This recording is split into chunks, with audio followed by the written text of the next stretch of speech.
Sold off at 12, married by 6, pregnant by 13. Welcome to marriage medieval style, where your vows were decided before your vocabulary. This wasn't Tinder. This was throne-level matchmaking with a side of trauma. Marriage meant power, and for noble families in medieval Europe, daughters weren't daughters. They were strategic chess pieces. Margaret Beaufort married off before she even hit puberty. By 12, she was pregnant, giving birth so young her hips hadn't even finished growing. Her husband? Dead before she could legally drink, if drinking was even legal. The whole thing was horrifying by today's standards, but totally normal back then.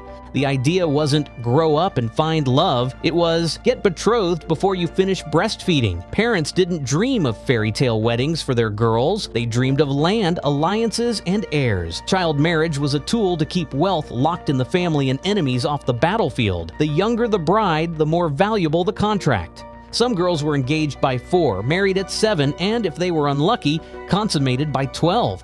And no, nobody asked how they felt about it. Even Isabella of Valois, married at 6 to a 29-year-old king, was considered a prize. She brought trinkets, dolls, and a dowry the size of a minor kingdom. Her wedding? Less of a celebration, more of a political handshake with flower girls. This wasn't family planning. This was family politics. On steroids. Weddings weren't private affairs either. Oh no, your first night together sometimes had witnesses, literal people standing by the bed to make sure everything went according to plan. Because in medieval times, a marriage wasn't considered valid until it was consummated, which meant if the sheets weren't bloody, the deal could fall apart. Romantic, right? And you better believe this wasn't just gossip. There were actual officials assigned to examine the aftermath, like crime scene investigators, but for sex. In some royal weddings, entire courts waited outside the bridal chamber, cheering, toasting, waiting for the groom to give the thumbs up, and if he didn't, yikes! One rumor could cost a family its entire fortune, or worse, lead to war. Catherine of Aragon spent her wedding night with Prince Arthur under the weight of expectation and royal eyeballs. When he died shortly after, nobody cared about grief. They cared about whether the marriage was complete, because if it wasn't, she could remarry his brother Henry. If it was, the Pope had to get involved. All of this came down to one night, one bed, one awful, awkward experience. So yeah, arranged marriage wasn't just traumatizing, it came with a side of medieval paparazzi. Life didn't get easier after the wedding. For women, marriage was just the start of a high-stakes game they didn't ask to play. You could be queen 1 minute, dead from childbirth the next. And don't think for a second that consent was part of the package. Once married, a woman had no legal identity of her own. Her body, her land, even her letters belonged to her husband. She was his property, plain and simple. And if you didn't produce a male heir, oof!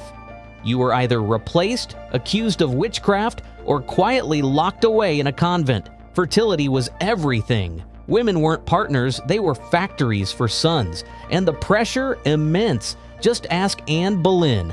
One miscarriage too many and it was off with her head. Literally. Love didn't stand a chance in this environment. It was duty over desire, politics over passion.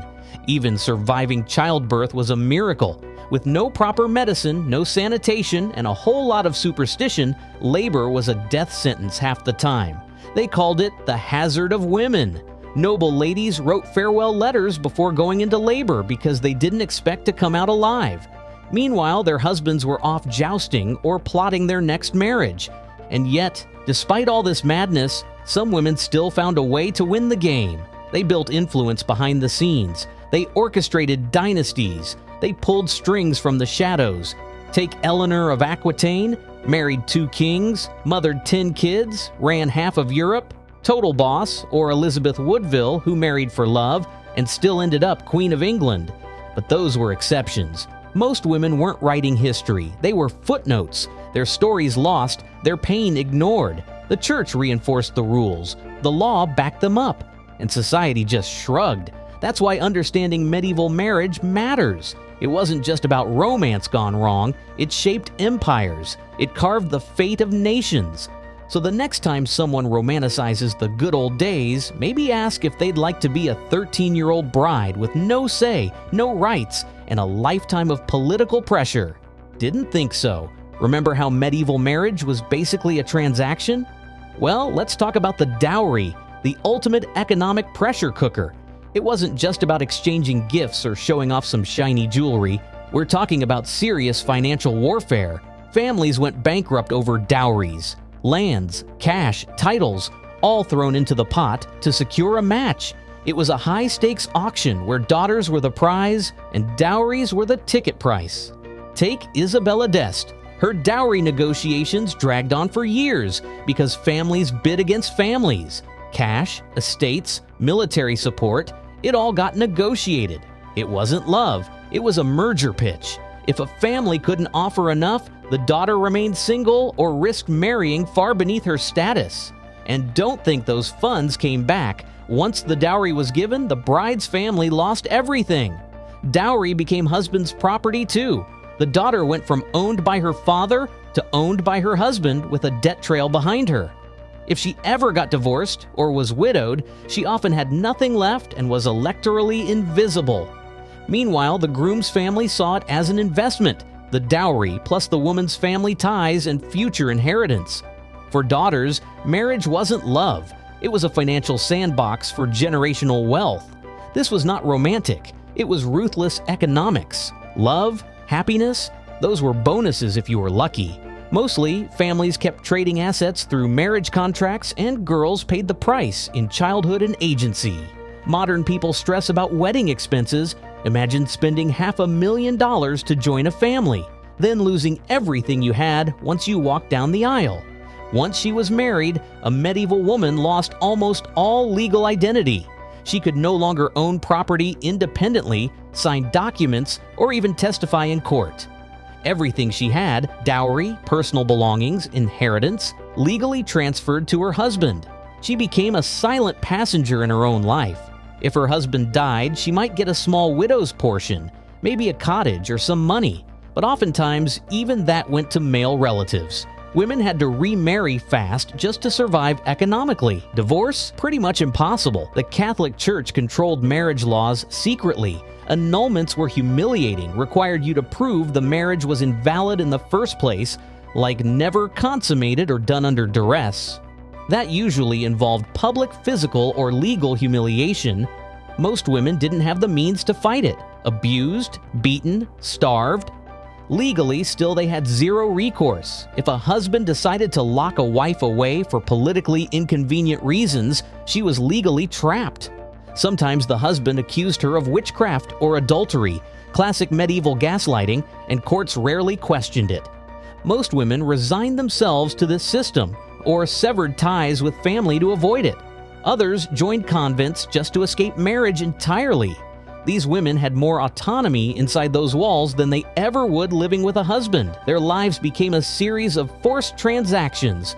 First betrothal, then dowry, then remarriage or widowhood. Legal rights, institutionally given to men. Personal agency, almost non-existent. The system worked like this. Noble families used marriages as risk management. Your daughter's dowry? That's your hedge. If she lost her husband, or worse, died, you risk bankruptcy. So families planned backup marriages. Written contracts included clauses. If the spouse dies, the daughter remarries within 6 months.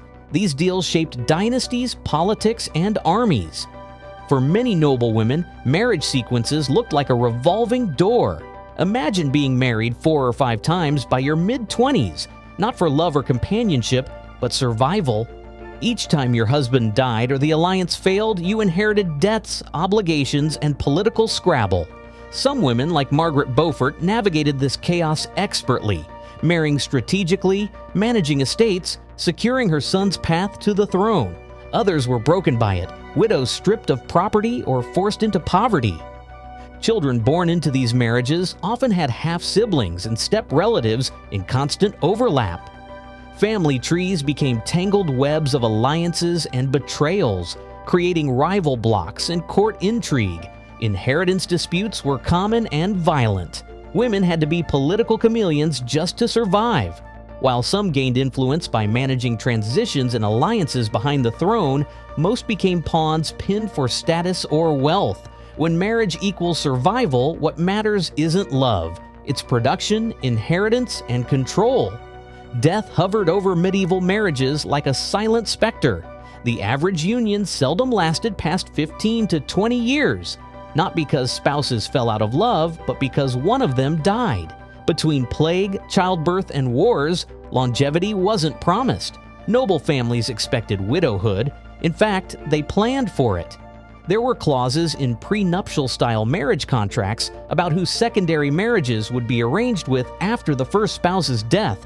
That meant women could be married off again within months or even weeks of losing a spouse. It wasn't just about grief, it was practical. Unmarried women were vulnerable, without dowry, lands, or protection. Remarriage restored status and security. Some women became serial brides out of necessity, landing powerful husbands, then surviving death, then marrying again. Others took refuge in convents if they had no desirable marriage prospects or political leverage. For families, this constant cycle was both strategy and emotional exhaustion. Every wedding could be a reset button, changing alliances, property rights, and inheritance lines. Church records from the era often read like high-stakes drama. Who married whom? Who died? Who remarried? Who lost a dowry? Marriage wasn't sacred emotional union. It was a legal treadmill with royalty, grief, money, and politics intertwined in every step. Emotional attachment was risky. Better to treat marriage as alliance than affection, because survival was the real goal. Amid all this, there were women who carved power out of the system. Eleanor of Aquitaine married twice, Queen of France, then Queen of England. She outlived political purges, wars, and multiple husbands. Margaret Beaufort, after surviving her traumatic early marriages and childbirth, held estates, raised a king, Henry VII, and became one of the most feared political operators in the Renaissance. Elizabeth Woodville embarrassed the court by marrying a king for love, Edward IV, but still rose to become Queen of England and regent.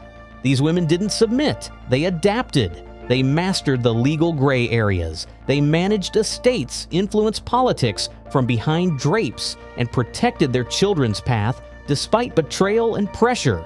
Yet they were rare kites flying above the storm. Most women remained pawns, coerced through childhood agreements, wed against their will, denied identity, and buried under dowries. Their sacrifices shaped lines of power.